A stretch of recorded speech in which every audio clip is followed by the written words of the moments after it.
بسم اللہ الرحمن الرحیم۔ السلام علیکم، میں ہوں عمران احمد اور آپ دیکھ رہے ہیں میرا YouTube channel AIO audio books.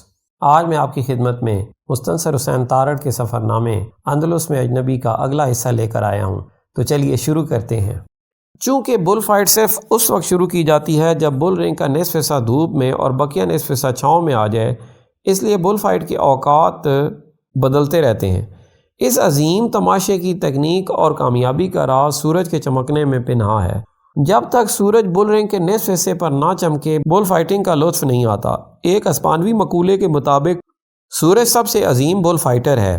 دھوپ کے بغیر بل فائٹر اپنے آپ کو نامکمل سمجھتا ہے، یوں جیسے وہ سائے کے بغیر پیدا ہو گیا ہو۔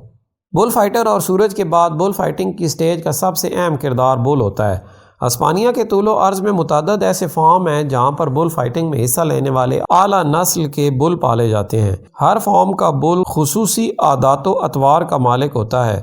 تجربہ کار تماشائی بل کے بل رنگ میں داخل ہوتے ہی بتا دیتے ہیں کہ یہ فلاں فارم کا پروردہ بل ہے۔ پرورش کے دوران میں سوائے رکھوالے کے اور کوئی شخص بل کے پاس نہیں پھٹک سکتا، تاکہ وہ انسان کے ساتھ میل جول سے اپنے خوفناک جنگلی اطوار نہ کھو دے۔ یہی وجہ ہے کہ بل رنگ میں داخل ہوتے ہی تماشائیوں کا شور و غوغا بل کو پریشان کر دیتا ہے۔ دریائے وادی الکبیر کی دلدلوں میں پرورش پانے والے بل بہترین مانے جاتے ہیں۔ 1857 میں کونچا فارم کے پروردہ بل نے اپنے سینگ سے ڈومنگو نامی بل فائٹر کی ایک آنکھ نکال دی۔ اس حادثے کے بعد ڈومنگو کو کانا بل فائٹر کہا جانے لگا اور اس نے قسم کھا لی کہ اب وہ ساری زندگی صرف کونچا فارم میں پلے ہوئے بل سے ہی لڑے گا۔ بہترین بل فائٹنگ کے لیے بل کا وحشی اور ناتجربہ کار ہونا از حد ضروری ہے، اس لیے جو بل ایک مرتبہ بل رنگ میں داخل ہو جائے اسے ہمیشہ ہلاک کر دیا جاتا ہے۔ اگر کسی وجہ سے اسے بل رنگ میں نہ مارا جائے تو پھر بل فائٹ ختم ہونے کے بعد اسے فارم میں لے جا کر ہلاک کر دیا جاتا ہے۔ اگر بل مارا نہ جائے اور ایک سے زائد مرتبہ اسے بل رنگ میں داخل ہونے کا موقع دیا جائے تو پچھلے تجربے کی بنا پر بل فائٹر کو یقیناً ہلاک کر دیتا ہے۔ شروع میں جب یہ پابندی عائد نہ تھی تو ہر سال بل رنگ میں سینکڑوں بل فائٹر اپنی جان سے ہاتھ دھو بیٹھتے تھے۔ چنانچہ 1867 میں پوپ نے ان تمام عیسائی شہزادوں کو مذہب سے باہر نکال دینے کی دھمکی دے دی جن کی ریاستوں میں بل فائٹنگ رائج تھی۔ بالآخر سب نے متفقہ طور پر ایک ایسا قانون لاگو کرنے کا فیصلہ کیا جس کے تحت ایک بل صرف ایک مرتبہ ہی بل فائٹنگ میں حصہ لے سکتا تھا۔ اب بھی اسپانیہ کے دور افتادہ قصبوں میں اس قانون کا احترام نہیں کیا جاتا۔ قصبے کے باشندے اتنے غریب ہوتے ہیں کہ وہ ہر بل فائٹ کے لیے نیا بل خریدنے کی سکت نہیں رکھتے، چنانچہ خرانٹ اور تجربہ کار بل ہمیشہ بل فائٹر کو ہلاک کر دیتا ہے۔ ایک ایسے ہی بل کے بارے میں مشہور ہے کہ اس نے ایک سیزن میں 16 بل فائٹروں کو ہلاک کر ڈالا۔ اس کا 16واں شکار ایک 14 سالہ خانہ بدوش لڑکا تھا جس کا ایک بھائی اور بہن اس حادثے کے وقت بل رنگ میں موجود تھے۔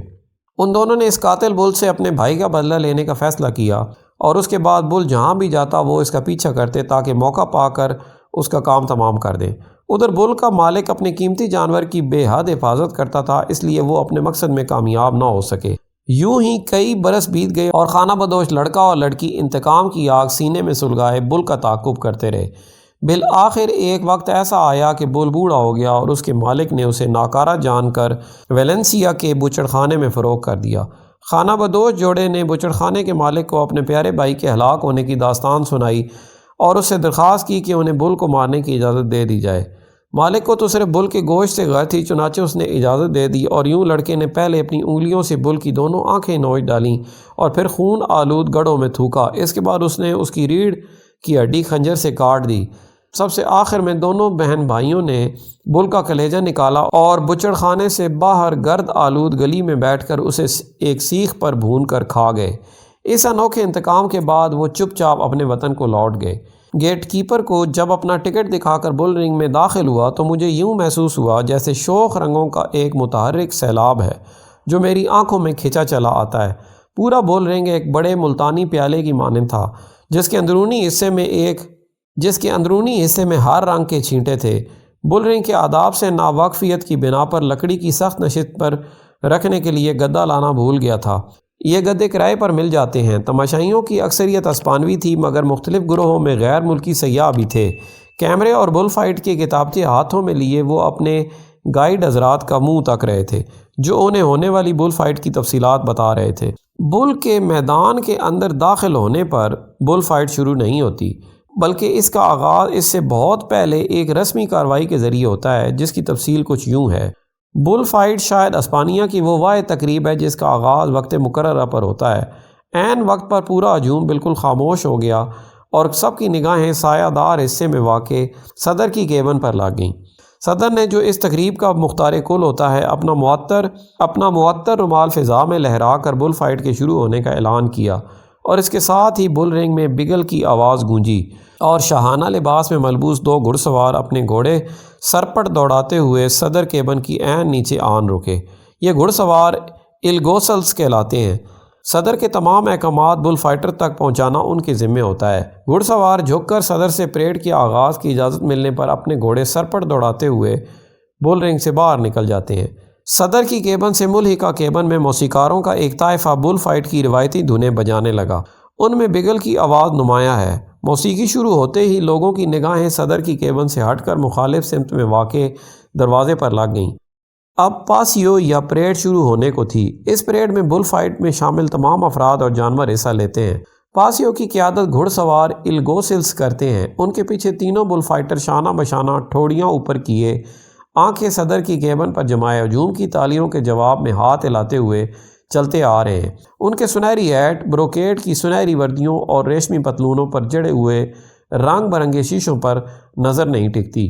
بل فائٹروں کے ہمراہ مددگار بل فائٹر بھی چلے آ رہے ہیں، جو آڑے وقت میں بل کو اپنی طرف متوجہ کر کے بل فائٹر کی جان بچا لیتے ہیں۔ ان کے عقب میں چپڑاسی ہوتے ہیں، چپڑاسیوں کے پیچھے باندریوں آ رہے ہیں، اور پھر گھڑ سوار، پکاڈور یا برچی بردار۔ سب سے آخر میں بل رنگ میں کام کرنے والے ملازم ان خچروں کو لے آتے ہیں جو مردہ بل کو گھسیٹ کر استبل میں لے جانے کے کام آتے ہیں۔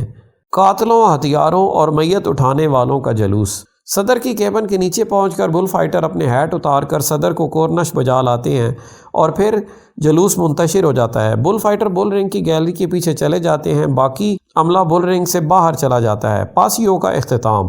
لکڑی کی گیلری کے پیچھے کھڑے ہو کر بل فائٹر اپنے نمائشی لبادے اتار کر کسی دوست یا اکثر اوقات اپنی محبوبہ کے حوالے کر دیتے ہیں۔ بل فائٹ کے دوران میں یہ لبادہ اس شخص کی گود میں یا اس کے سامنے گیلری پر رکھا رہتا ہے، جہاں بل رنگ میں بیٹھے ہوئے تمام تماشائی اسے آسانی سے دیکھ سکتے ہیں۔ بل فائٹر اگر خوبصورتی سے لڑے تو داد تحسین کے ڈونگرے دوست یا محبوبہ پر بھی برستے ہیں، اور اگر خدا نخواستہ بل فائٹر پھسڈی ثابت ہو تو سیٹیاں بجتی ہیں اور انہیں اوئے اوئے کے نعروں سے نوازا جاتا ہے۔ اس اثناء میں بل رنگ کے ملازم میدان میں بچھی اس ریت کو ہموار کرتے ہیں جو پاسیو کے گزرنے سے بکھر جاتی ہے۔ کس بل فائٹر کو کون سے بل سے مقابلہ کرنا ہے، اس کا فیصلہ بل فائٹ شروع ہونے سے قبل لاٹری کے ذریعے کیا جاتا ہے۔ اگر بل فائٹر بہت بلند پائے کا ہو تو مقابلے کے بل کا انتخاب اس کی ذاتی پسند پر چھوڑ دیا جاتا ہے۔ اب بل رنگ میں داخل ہونے والے پہلے بل کے ساتھ لڑنے والا بل فائٹر اس کپڑے کا انتخاب کرتا ہے جسے لہرا کر بل سے کھیلا جاتا ہے۔ یہ کپڑا کیپ کہلاتا ہے۔ کیپ باہر سے گلابی اور اندر سے پیلے رنگ کی ہوتی ہے۔ بل فائٹر اپنی کیپ جسم کے ساتھ لپیٹ لیتا ہے اور گیلری کے ساتھ لگ کر بے تابی اور بے چینی کی حالت میں بل کا انتظار کرنے لگتا ہے۔ یہ وقت ایسا ہوتا ہے جب ہر بل فائٹر بے حد مذہبی ہو جاتا ہے۔ وہ فر دعائیں مانگتا ہے اور بار بار اپنے سینے پر صلیب کا نشان بناتا ہے۔ کنواری مریم، آج لاج رکھ لیجیو۔ کنواری مریم بل شریف قسم کا ہو، سینگ زیادہ نوکیلے نہ ہو بلکہ کیلے کی مانند ہو۔ کنواری مریم، اگر مجھے بل کی دم عطا ہو جائے تو گرجے میں جا کر پوری 100 موم بتیاں جلاؤں گا۔ ادھر گھڑ سوار الگوسلز دوبارہ صدر کی کیبن کے نیچے جاتے ہیں اور استبل کی چابی طلب کرتے ہیں۔ صدر اوپر سے چابی پھینکتا ہے جو وہ اپنے پروں والے ہیٹ میں دبوچ لیتے ہیں۔ اگر چابی کو ہیٹ میں نہ اچکا جا سکے تو ہجوم سیٹیاں بجا کر انہیں ہوٹ کرتا ہے۔ گھڑ سوار واپس آتے ہیں اور چابی سرخ دروازے کے پاس کھڑے بوڑھے کی طرف پھینک کر میدان سے باہر نکل جاتے ہیں۔ اب تک کے لیے اتنا ہی، ملتے ہیں نیکسٹ ویڈیو میں۔ اپنا خیال رکھیے اور ہمارے اس چینل کا بھی۔ اللہ حافظ۔